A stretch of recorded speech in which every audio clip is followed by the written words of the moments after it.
سوال یہ ہے کہ اگر پہلی رکعت میں سورہ الناس کی تلاوت کر لی جائے تو دوسری رکعت میں پھر کیا پڑے گا؟ علماء فرماتے ہیں کہ اگر پہلی رکعت میں سورہ الناس کی تلاوت کر لی تو مختصراً یہ کہ دوسری رکعت میں بھی سورہ الناس کی تلاوت ہی کر لے۔ ایک اور دوست نے سوال کیا، کیا مسجد کے اندر دوبارہ جماعت کرانا جائز ہے؟ کسی محلے کی مسجد میں جب ایک مرتبہ اذان، اقامت اور جماعت ہو جائے تو محلے کی مسجد میں دوبارہ نماز جماعت کے ساتھ پڑھنا جائز نہیں ہے۔ اس کی وجہ فتنے کا سبب بننا ہے،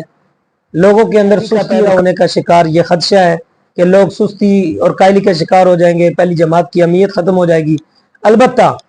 ریلوے اسٹیشن، بس سٹاپ یا مسافروں کے گزرنے کی جگہ یا ایسی جو مین جگہ ہوتی ہیں جہاں لوگ آتے جاتے رہتے ہیں گروہ در گروہ، تو وہاں پہ بلا کراہت کرانا جائز ہے، بلکہ کرانی چاہیے۔ اور علامہ ابن عابدین شامی رحمۃ اللہ تعالی علیہ آپ لکھتے ہیں کہ مسجد حرمین شریف کے اندر بھی بلا کراہت دوسری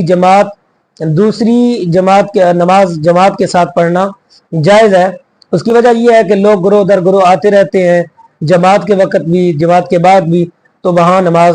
تو بہرحال مختصر یہ ہے کہ محلے کی مسجد میں دوبارہ نماز جماعت کے ساتھ پڑھنا، اس سے اجتناب کرنا چاہیے۔ لیکن اگر کسی صحرا یا کسی بس سٹاپ یا کسی بھی جگہ پہ اگر آپ موجود ہیں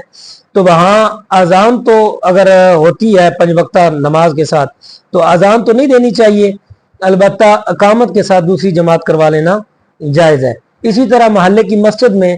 اگر کوئی اتفاقاً کسی عذر کے سبب چند لوگ جماعت سے رہ جاتے ہیں تو ان کے لیے بھی یہ حکم ہے کہ اگر وہ جماعت کروانا چاہتے ہیں تو اذان کے بغیر اقامت کے ساتھ وہ جماعت کروا